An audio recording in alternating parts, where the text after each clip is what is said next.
MS വേർഡിലെ change case എന്ന് പറയുന്ന ഓപ്ഷനെ പറ്റിയാണ് നമ്മൾ ഈ വീഡിയോയിൽ സംസാരിക്കുന്നത്. നമ്മളുടെ സാമ്പിളിനായിട്ടൊരു പാരഗ്രാഫ് എടുത്തിട്ടുണ്ട്. അവിടെ നമുക്ക് ചേഞ്ച് കേസ് എന്നൊരു ഓപ്ഷൻ കാണുവാൻ സാധിക്കുന്നുണ്ട്. അത് ക്ലിക്ക് ചെയ്ത് കഴിഞ്ഞാൽ sentence case, lower case, upper case, capitalise, each word, അങ്ങനെ കുറച്ച് ഓപ്ഷൻസ് കാണുവാൻ സാധിക്കുന്നുണ്ട്.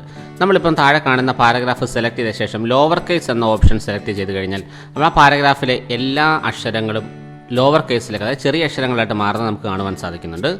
നമ്മളിപ്പോൾ അപ്പർ കേസ് എന്ന ഓപ്ഷനാണ് സെലക്ട് ചെയ്യുന്നുണ്ടെങ്കിൽ എല്ലാ അക്ഷരങ്ങളും വലിയ അക്ഷരങ്ങളായിട്ട് മാറുന്നത് നമുക്ക് കാണുവാൻ സാധിക്കും. ക്യാപിറ്റലൈസ് ഈച്ച് വേർഡ് എന്ന ഓപ്ഷൻ നമ്മൾ സെലക്ട് ചെയ്ത് കഴിഞ്ഞാൽ എല്ലാ വാക്കുകളുടെയും ആദ്യത്തെ അക്ഷരം ക്യാപിറ്റൽ ലെറ്റർ ആയിട്ട്, അതായത് വലിയ അക്ഷരമായിട്ട് മാറുന്നത് നമുക്ക് കാണുവാൻ സാധിക്കും.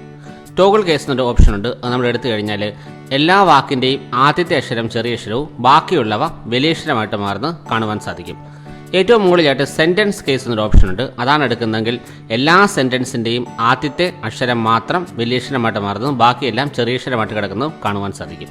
അങ്ങനെ നമുക്ക് അക്ഷരങ്ങളെ വലിയ അക്ഷരമായിട്ടും ചെറിയ അക്ഷരമായിട്ടുമൊക്കെ അറേഞ്ച് ചെയ്യുവാൻ വേണ്ടി വളരെ എളുപ്പത്തിൽ ഉപയോഗിക്കാവുന്ന ഒരു ടൂളാണ് ചേഞ്ച് കേസ് ടൂൾ എന്ന് പറയുന്നത്.